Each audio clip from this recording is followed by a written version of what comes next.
নমস্কার বন্ধুরা, সবাইকে স্বাগত জানাই Bengali food with Anima cooking চ্যানেলে। আজও আবার হাজির হয়েছি নতুন সুন্দর আর একটা ভিডিও নিয়ে। আজ আমি তোমাদের সঙ্গে শেয়ার করব চেলা মাছের অসাধারণ একটি রান্না। বড় মাছ কিংবা মাংস খেয়ে যদি বোর হয়ে যান, তাহলে মুখের স্বাদটা চেঞ্জ করার জন্য অবশ্যই এই মাছের রান্নাটা একবার ট্রাই করে দেখতে পারেন।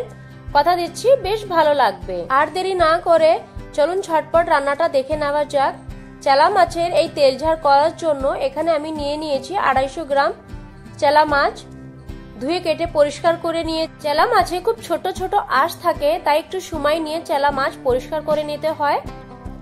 প্রথমে মাখিয়ে নেব লবণ হলুদ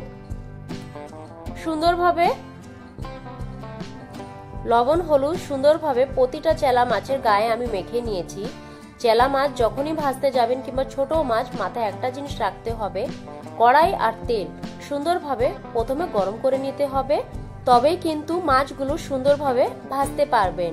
এখানে আমি কড়াই আর তেল সুন্দরভাবে গরম করে নিয়েছিলাম, মাছ ভেঙেও যায়নি আর কড়াইয়ের গার সাথে লেগেও যায়নি। হ্যাঁ, আর একটা জিনিস, যখনই ছোট মাছ কিনবেন তখন একটু ফ্রেশ দেখে কিনবেন, তাহলে মাছটা খেতেও ভালো লাগবে আর ভাজতেও সুবিধা হবে।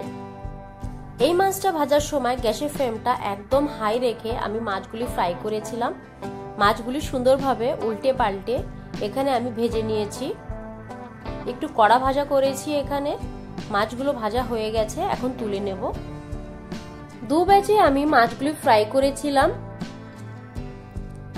মাছগুলো ভাজা হয়ে গেছে। এখন মাছ ভাজা তেলের ভেতরে ফোড়নে দিয়ে দিচ্ছি তেজপাতা, শুকনো লঙ্কা আর কালো জিরে। ফোড়নটায় 30 সেকেন্ডের মতন ফ্রাই করে দিয়ে দিচ্ছি এখানে স্লাইস করে রাখা পেঁয়াজ। 2-3 মিনিটের মতন এখানে আমি ফ্রাই করে নেব।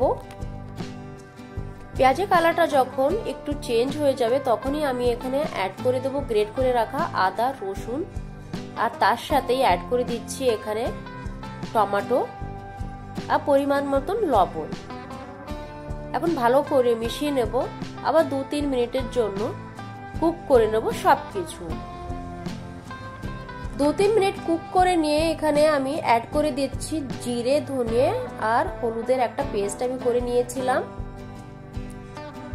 একটু ভালো করে মিশিয়ে সামান্য পরিমাণে জল অ্যাড করে দেব। এখন গ্যাসের ফ্লেমটা মিডিয়াম টু লো রেখে 5-6 মিনিটের মতন এই মশলাটাকে আমি কষিয়ে নিচ্ছি। সুন্দরভাবে এখানে মশলাটা কষানো হয়ে গেছে, এখন অ্যাড করে দেব জল।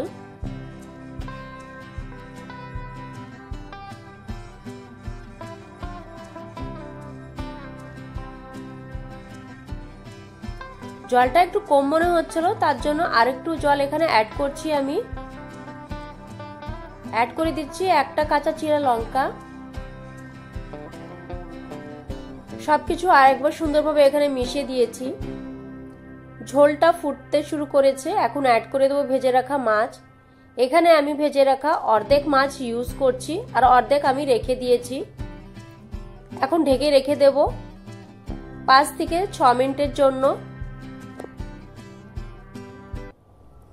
5 মিনিট পরে ঢাকনাটা খুলে অ্যাড করে দেব কুচানো ধনিয়া পাতা। তাহলে একদম রেডি আমার চেলা মাছের তেল ঝাল। আমি এখানে গরম মশলা অ্যাড করিনি, তোমরা চাইলে এখানে উপর দিয়ে সামান্য পরিমাণে গরম মশলা অ্যাড করে দিতে পারো। খুব কম মশলা আর তেলে এই রান্নাটা আমি করেছিলাম। গরম গরম ভাতের সাথে খেতে বেশ ভালো লেগেছিল। চেলা মাছের এই ছোট্ট একটা রেসিপি তোমাদের সঙ্গে আমি শেয়ার করেছি, কেমন লেগেছে অবশ্যই কমেন্ট আর লাইকের মাধ্যমে আমাকে জানিও। ভিডিওটা ভালো লাগলে চ্যানেলটাকে সাবস্ক্রাইব করে আমার পাশে থেকো। দেখা হচ্ছে পরবর্তী অন্য কোনো ভিডিওতে, ততক্ষণের জন্য টাটা।